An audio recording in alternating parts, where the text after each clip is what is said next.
I'm Koura, and welcome back to my podcast, Filmmaking, actually. Ta-da! So, maybe I thought about this too much, but I feel like this is a potentially controversial topic. The way I do the podcast is I write out the episode first, and then I try and kind of work out my thoughts on paper, and then I record the episode. But this one has been hard, and I think part of the reason is that casting is a potentially really subjective process, and I feel like maybe it's a little bit hard to pin down. And people tend to find what helps them make some sense out of it all. I don't know. Personally, I found they can get a little bit aggressive if you challenge that in any way. I kept struggling with how do I share my perspective and experience without freaking out about all the judgment I'm going to get for sharing my thoughts, which is pretty much how I live my life every day. But I figured I would just write it and record it, and I'll just put my usual disclaimer that this is what works for me, so you don't have to agree with me. I have my own limited experiences, and all I can do is share them in the hope that maybe it'll be useful. And, you know, if you just think it's crap or I'm crap, then I don't know, just stop listening to my podcast. If there's something in here that maybe is helpful, that's really all I want to do, is try and share that. So yeah, these are some of my thoughts and experiences on casting, and hopefully it'll be useful to you, whether you are an actor going on auditions or whether you're a filmmaker who's trying to cast people in their projects. I did think about doing a two-part where like one episode is specifically for actors and one episode is specifically for casting directors, but I actually feel like it might be more helpful to have both sides together in one episode. When I was acting, I wish I had more understanding of what it was like on the other side of the casting table. And working on casting my own projects, it's been helpful, like at least to me, to have an understanding of what it's like to be going on auditions as an actress. So I figured I would do it as one episode and kind of put them together just as one thing. Also, obviously, a lot of this is going to be about in-person casting, but it actually does go for self-tapes and Zoom calls as well. I personally love a tape as the first round of auditions because it shows me how the person looks and acts on camera. That said, I've had some tapes come in that were amazing, and then the person's a hot mess when they're doing a live read. And I've had okay tapes that I decide to give a live read to, and the live read is amazing. In the end, you know, can the talent portray the character naturally? Can they work with the director and take direction? And do they fit well with the other cast? But I'm getting ahead of myself. Again, casting is a super weird process because it is so subjective, and there isn't like some scientific set standard that acts as a universal guideline for the industry. You know, there are some quote-unquote looks and quote-unquote types, which in my opinion is just lazy casting and acting, because unless you're casting for a very specific role, for example, when we were casting our film Names on the Wall, it's a Vietnam War film, and we needed a Vietnamese actor to play the role of the Vietnamese soldier. But even then, the quote-unquote look stopped at, they are actually Vietnamese. That was it. It's my opinion, and I sometimes say that this is like an unpopular opinion. I feel like it's not that it's unpopular because like people don't like it, but it just isn't the general idea. The whole point of acting is to pretend to be someone else. The whole point of casting is to find someone who's able to portray the character that you're looking for. And again, I've said many times, I'm an indie filmmaker. I honestly try to avoid hardcore Hollywood for so many reasons. I'm also my own producer, so I don't have studio pressure of what they think someone should look like. Characters are characters, and very rarely does what they look like have anything to do with who they are. I mean, it breaks my heart when I see posts from actors on social media and share a headshot of themselves, and they'll be like, "What would you cast me as?" or "What type am I?" Actors, you should be like a doll in the TV show Dollhouse. You should be able to be anyone. Majority of roles have nothing to do with how you look or how you are as a person, naturally. And this may be a totally lofty and idealistic goal, but hey, that's me.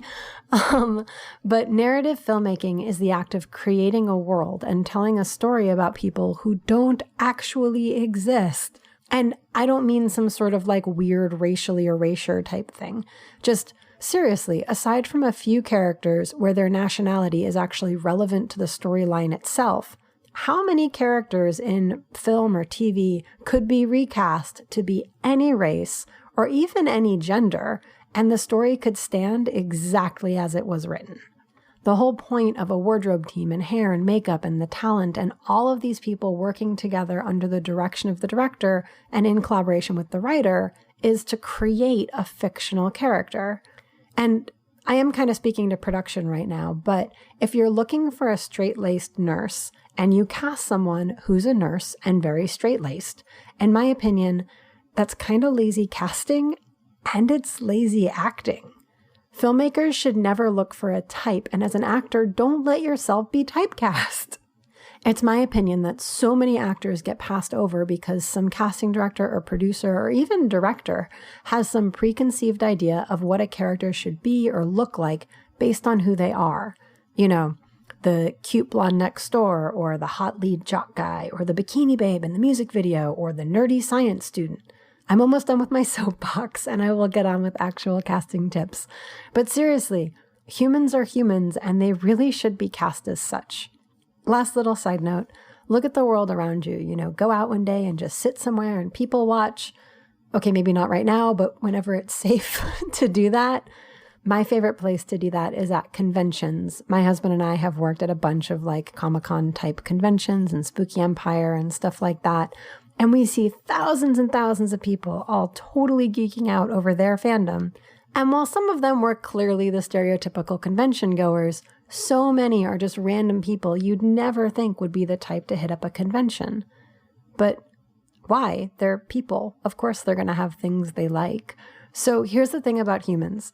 Humanity is ridiculously diverse just as its own thing by itself. Humans are layered and awesome and interesting and have stories and hopes and dreams and likes and dislikes. And it isn't just the one-track 80s high school film characters. You know, a great example is the song Stick to the Status Quo from High School Musical. Yes, I went there. But the whole song is about people who are in one quote-unquote group who actually love things outside of what would be considered quote-unquote normal for them. I mean, the whole point of those movies is the star of the basketball team wants to be in the drama club. So yeah, when it comes to humanity, probably 100% of all people like more than one thing and don't fit in a perfect box. So when it comes to casting, again, this is more for producers, directors, casting professionals, I say forget everything you've learned about types.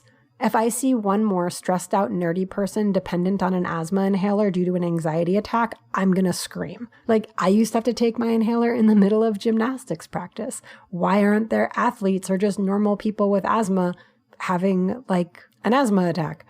Anyway, look for humans when you're casting. Who is your character? What makes them that way? Honestly, that does start with the writers, but sometimes it seems like the casting room is where characters go to die. Like, cast humans.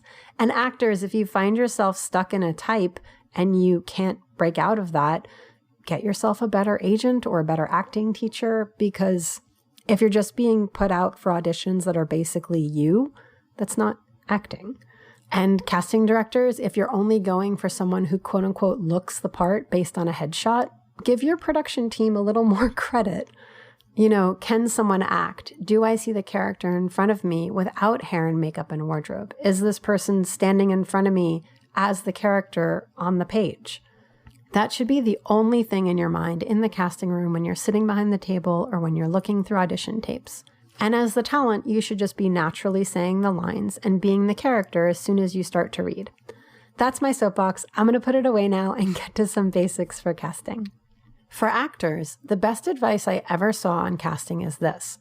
Good casting directors actually want to cast you. When you walk into the room, they're as hopeful as you are that you're going to be the right fit for the part. I mean, that's their whole job, is to find the right fit. That isn't to say they aren't human and that they couldn't be having a bad day or be as emotionally exhausted as you are going through audition processes. You know, sometimes they can be a little bit less than enthusiastic when you walk in. But if they're doing their job, and no offense, I mean, I know I'm guilty of this And it's a constant reminder to stay fresh and remember that when that new person walks into the room, I may have just watched 75 reads, but this is the first time I'm seeing this person. If the people behind the table really have their heart in it and they're doing their job, when you walk in, they want you to be the right fit. That said, going back to what I keep saying, filmmaking is an art, not a science, and that absolutely goes for casting. There's no rule book, and the problem with auditions, in my opinion, is that there's no certainty to hold on to audition. So like, you can walk in and the people behind the table are going to have their own biases and personal preferences and taste and ideas, and you may not be a good fit for a jillion and one different reasons. But actors, I cannot stress this enough. If you don't get a part, that's literally the last time you should ever think about that audition. Because here's the thing. You're going to scrutinize over what you could have done better or why they didn't like you or what went wrong. And then you're going to go into your next audition determined to do it differently and make sure not to repeat the last failure. But here's the problem. The next audition you go on is for a different role with a different casting director for a different project. And you have no idea if what you did last time is going to be a good fit for this new project or not. Constantly replaying past auditions and trying to perfect your audition process audition to audition is, in my opinion, literally insane because the circumstances role to role are totally different. Even if you're going back to the same casting director, it's still a different part. That said, it's one of my biggest pet peeves that apparently telling an actor why they didn't get a part is like a shockingly foreign idea in Hollywood. I mean, I understand that, you've got a 10,000 person cattle call. Who's time for that? But in my opinion, if you have a big enough budget to call in that many people, the casting person can literally take 5 seconds to jot down a note next to their number of why they're cut, and you can probably afford a PA for the casting days to just tell the person why they were cut. If you're a small project, you literally have no excuse. Take a few moments, give the actor a note or two on why you're cutting them before sending them home. Oh my gosh, but that's so much work. Well, guess what? Filmmaking is work. And from what I've seen of the mental health of actors, it is the least filmmakers can do after someone invested all of that time in learning the sides, working out the character, putting their heart and soul into it, potentially stood there all day going in and out of the casting room if you kept bringing them back, or even if they just read once. They still learned the lines you gave them, learned the character that you created, and brought their heart. Take 30 seconds and tell them why you're sending them home. Now, for actors, when you get that note, remember that the casting staff are not gods. No one is. Everyone is human, and they have their own opinions and thoughts and whatever. If the note really sucks and you totally disagree, after you let go of your ego for a moment and you really reflect on the note, see if maybe it isn't something you could possibly work on. If it doesn't ring true in your heart, say thank you and move on with your life. Just as an example of how casting directors are not without flaw, the actor who played Thumper in the Disney movie Bambi, literally the most perfect voice for that role. The casting director actually rejected that boy because they said he could not act. It was the animators who heard the voice later and were like, "Where is this magical child? Get them back here." And then they made film history with one of the cutest voices in any animation ever, in my opinion. And that happens all the time. So actors, remember, just because you get a note or you get sent home, it doesn't mean you have to give up on your dreams. It could be a bad note or whatever, or it could be helpful feedback that helps you do better next time. And when you go into a new audition, pretty much leave everything at the door and do the audition newly for this new character. That's my advice anyway. So that said, what am I looking for when I audition a character? The very first thing and the biggest thing I always look for is, can I tell this person is acting? If they're supposed to be talking to another character, do I believe they're actually talking to someone? Does it look like a random camera turned on in this person's life and I'm seeing someone just doing whatever it is in this scene? Or is the person just saying lines? And what does that mean? Well, there's a few kind of tells.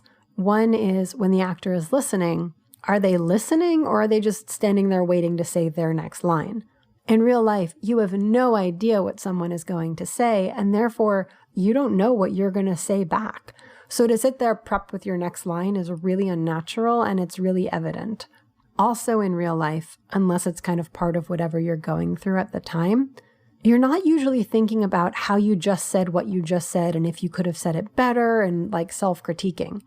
We as humans are not usually as painfully self-aware 24/7 as actors are, thinking about every little movement and word and voice inflection and if we said it well or not and what is the director thinking. Most people are just talking. So number one is the character just talking? And there is this sort of very clear affectation people take on of acting versus just being a character. And it usually is really clear to me when someone has had a bad acting coach because you can see them, start to act instead of just being. The best acting is just being the character, stepping aside from yourself and taking on who they are. I don't mean method acting, that's a whole separate thing. Acting is just playing pretend.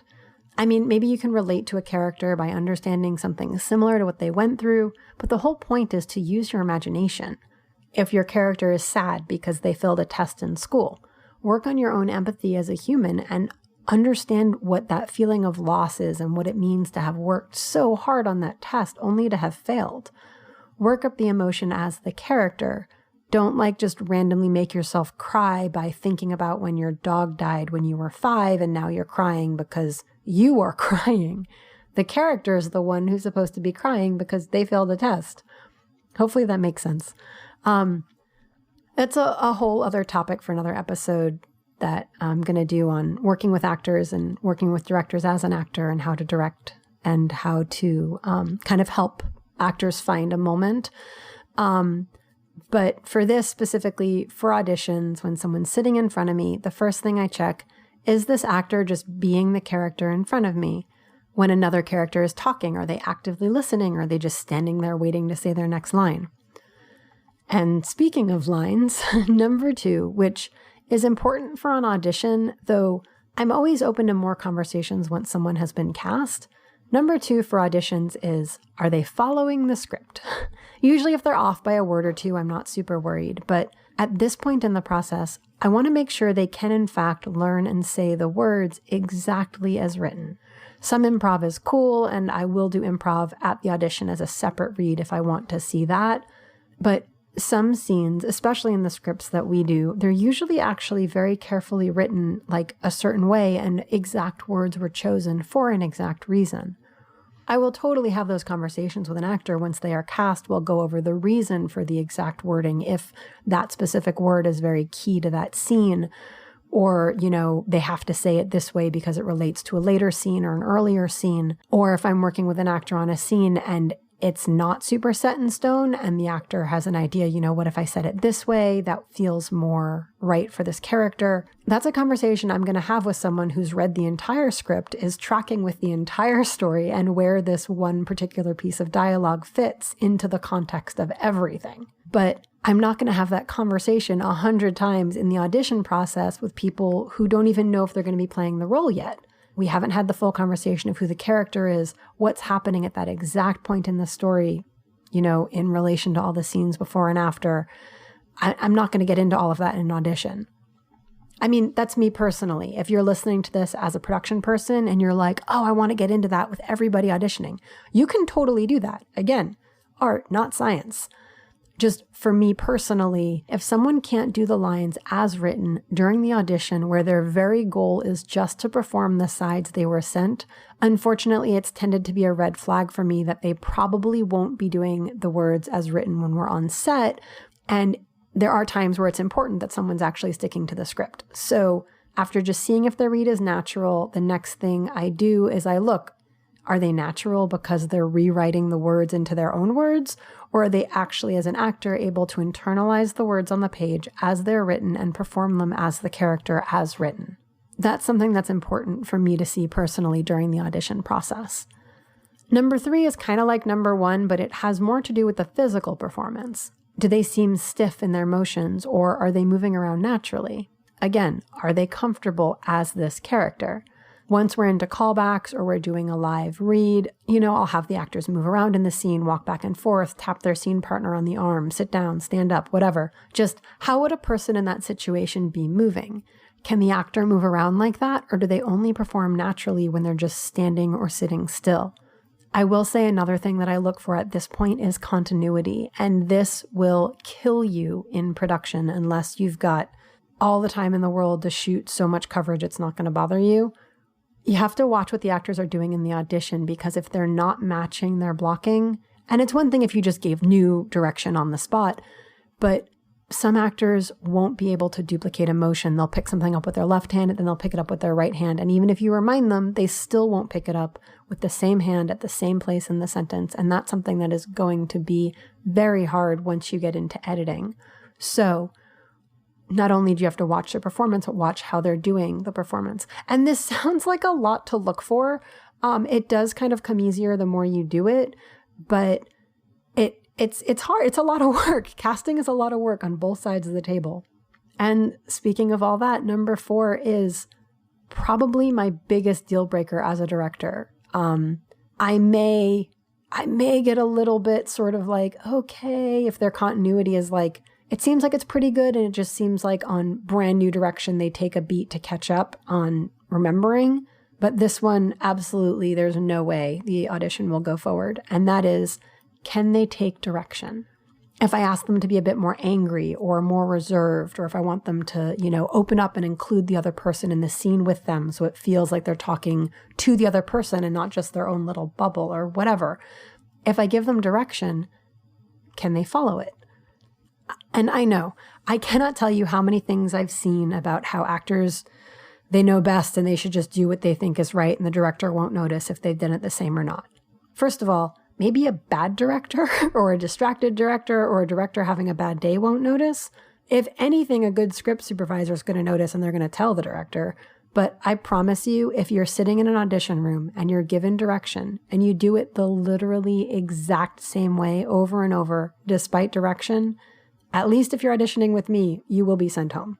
Because here's the thing about an audition. You literally have the sides and whatever information you've been given about the character, if anything beyond the sides. If they're taking the time to give you notes, it means that they see the potential of the character in you, and you should take that note as more information about the character. They have way more information about the character at that time than you do, so being able to take direction is really important, especially because they want to know once you're on set, how are you going to respond? I personally think that checking that in the audition process is vital. If the actor can't take direction well, or worse, has some sort of personality clash with the director, you have to ask yourself from a production standpoint, how vital is it for you to cast that specific actor? Sometimes people just don't get along. Sometimes people just can't take direction. Do you really want to pay an entire cast and crew to stand around while the director has to deal with a recalcitrant actor who can't take direction? Usually, the best action at that time in the audition process, if you've been giving them notes and they're just not responding, is to say thank you and to send them home with a note on working on taking direction. All right, so as an actor, you've nailed it. You're naturally saying the lines. You've really embodied the character. They've given you notes. You've worked with them. You've stayed on script. From a casting side, you've seen them do all of this. What's the last thing, in my opinion, that should be part of the casting process? And I truly don't think it should even enter into the room until this very moment, after somebody has already checked off all of those other points. Number 5. Does the person's look fit the project? Now, please note, I did not say, does the person look the part? I mean, what does that even mean? Okay, yeah, I'm not going to cast a Black woman as a neo-Nazi soldier in World War II Germany, and I'm not going to cast a white person as a princess in a historical fiction film about 1812 China. But beyond the very obvious, most basic requirement, like character is Chinese, is the actor actually Chinese? Does the person's look fit the project is the only question, in my opinion, that should be asked about look. And I know I'm really passionate about this, but I cannot stress how much I don't know. I think it's really important. And what do I mean by that? People actually look different next to other people. And let me explain.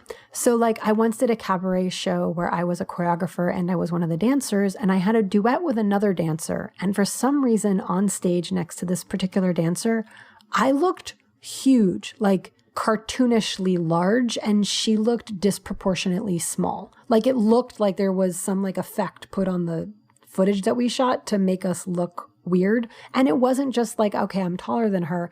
It actually looked distracting. Like as an audience member watching that, it was weird. So we redid the casting to make it less distracting on stage. There's another time I auditioned for a project and I could have sworn I got the part. The lead talent was a moderate name actor, and it was someone I had just worked with on another film, and they were excited to see me. When I walked in, the casting PA was like, "Oh, he remembers you." And I was like, "Wait, what?" I didn't know that that was who I was going to be reading against when I walked in.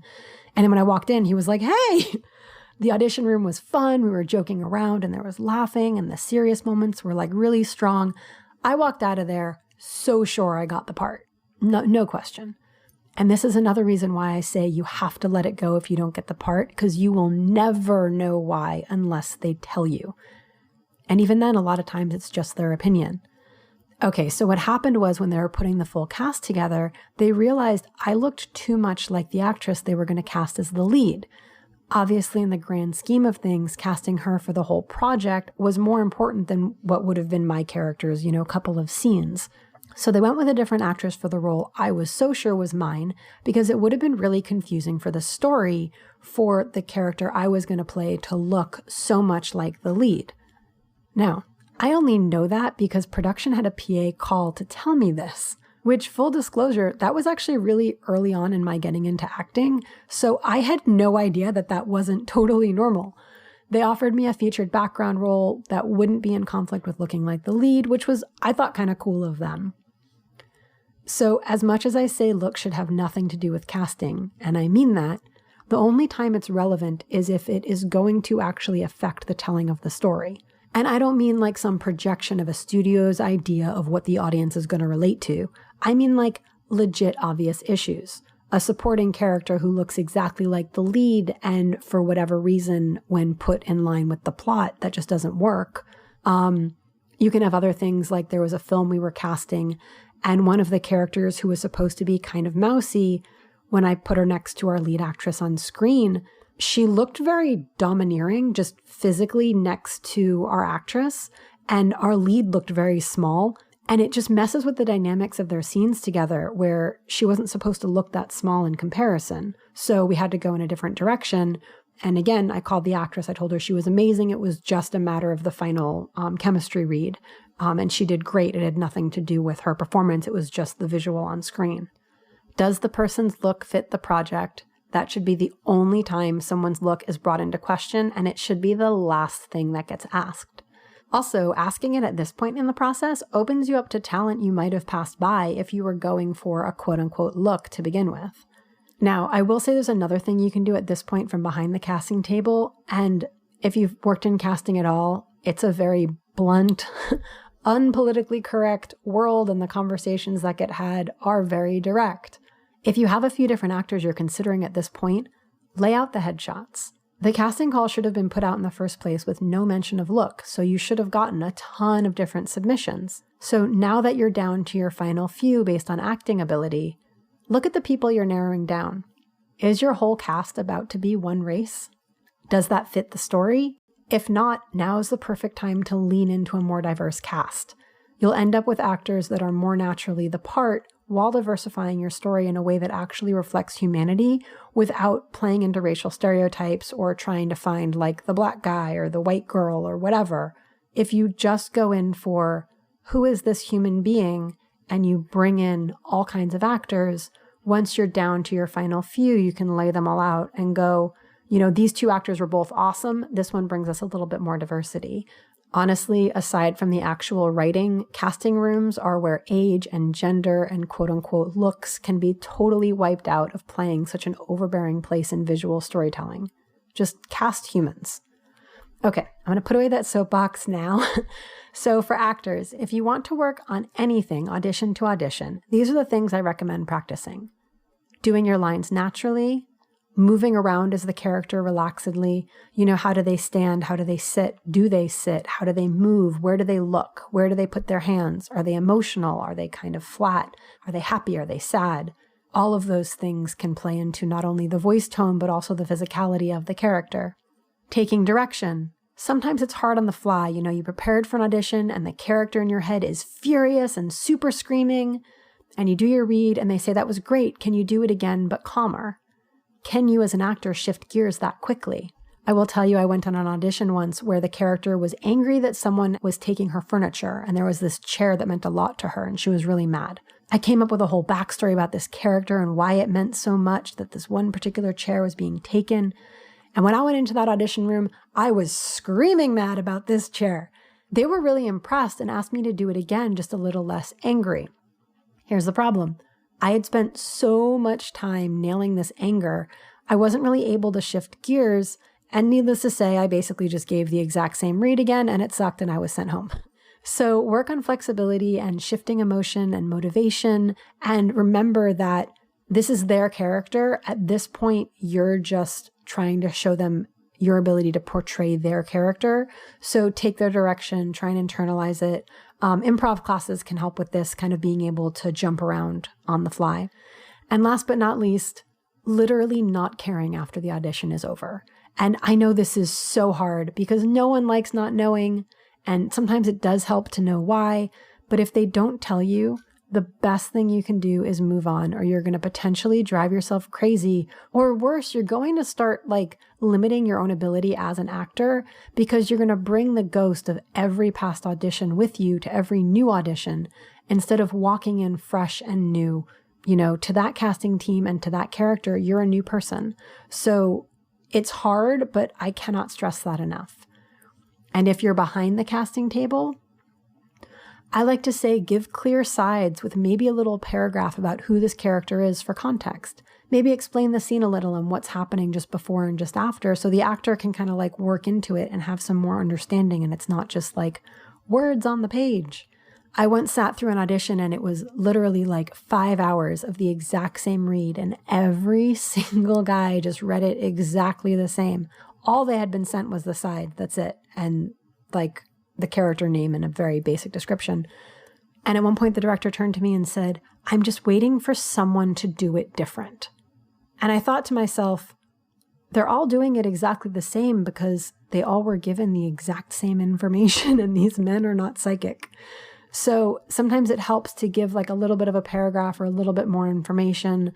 I know for me, I have actor friends, if I'm doing an audition and every single tape is just terrible and it's all terrible in the same way, sometimes I'll actually check the sides and I'll just send the sides to another actor and I'll say, "Hey, can you just read this with me real quick? I just want to see, do these sides just suck, or am I just not finding the right people?"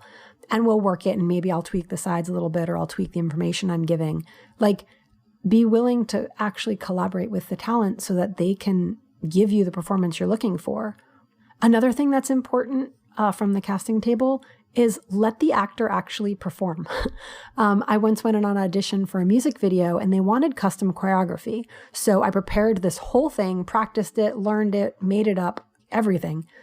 And when I got there, they said, "Actually, can you just do our blocking?" And then they cut me off after 10 seconds and sent me home. For those listening, it's easy to go, "Wow, well, you clearly sucked." Here's the thing.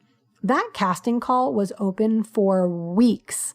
I kept seeing it popping up over and over and over, and they kept running the exact same call, and it kept getting more and more urgent until they finally literally put urgent casting in the actual casting call itself. And from what I saw waiting to go in, the people were coming in and out of the casting room really quickly. The role was really simple, and there is no way that in all of the greater Los Angeles area, after weeks of casting, they couldn't find anyone to fill the role. My take on it is that the person doing the casting was actually kind of doing a crap job of running the auditions because they were asking for choreography, then they were changing it the moment that you got there, asking the talent to not do what they prepped, but do something else, and then just cutting them off and sending them home. If you're running an audition, actually watch the audition, give the actors the space to perform for you. And if you asked for choreography or a specific monologue or whatever, don't change it when they get there and then not give time to do the new one. And then it's awkward and it doesn't lend itself well to finding the person you're looking for. If you have someone who seems like that maybe they could do it or they're close, give them a note or two and see how they do.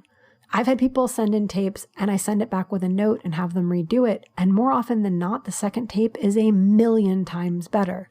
Actors aren't mind readers, so tell them what you want. And more often or not, if they're a good enough actor, they'll be able to do it. So give them some direction.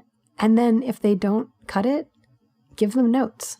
Even if it was just that they didn't have the right look for the project in the end, you can still let them know that their acting was really good and you'll keep them in mind for future projects. We as an industry, meaning the people behind the table, we depend on talented actors to make actual projects that have heart and soul and living, breathing characters on the screen. So give the actors some love. More often than not, they worked really hard on that audition, even if they didn't give you the performance you were looking for. And if they just came in and they were clearly unprepared, you can tell them that too. They may give you some attitude or pushback, but if you're speaking the truth, they're going to know it in their hearts. I mean, if they weren't prepared, they know they weren't prepared. So just be honest, but be kind. Actors are people too.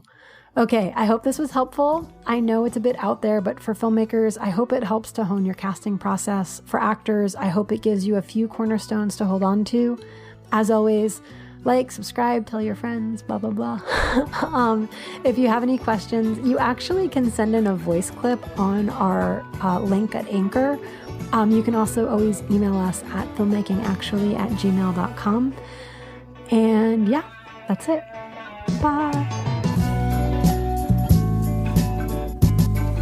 You've been listening to Filmmaking Actually with Koura Linda, Space Dream Productions podcast. Subscribe to us on any or all the podcast platforms, but we especially recommend our sponsor, Anchor.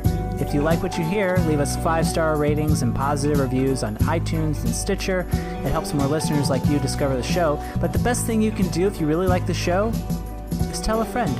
Want to leave a comment or ask a question? Email at filmmakingactually@gmail.com. This is Spacey speaking. And did you hear about the actor who fell to the floor? I think it was just a stage he was going through. And we'll see you next time.